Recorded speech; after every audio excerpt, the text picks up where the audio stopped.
মাথা ব্যথা হলে যে ভুলগুলো করবেন না। মাথা ব্যথা হলে অনেকে সরাসরি পেইন কিলার ওষুধ খায়। এটা সবচেয়ে বড় ভুল।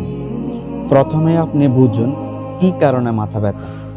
আমরা জানি সাধারণত ৪টি কারণে মাথা ব্যথা হতে পারে। নাম্বার 1, অতিরিক্ত মোবাইলে আসক্ত থাকা। নাম্বার 2, ঘুম কম হওয়া। নাম্বার 3, পানি কম খাওয়া। নাম্বার 4, অতিরিক্ত টেনশন করা। তাহলে আমাদের করণীয় কি? প্রথমে ১ গ্লাস পানি খান। তারপরে চোখ বন্ধ করে ৫ মিনিট বিশ্রাম নিন।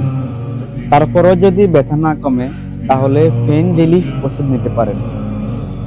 যদি আপনার নিয়মিত মাথা ব্যথা লেগেই থাকে তাহলে একজন ডাক্তারের পরামর্শ নিন।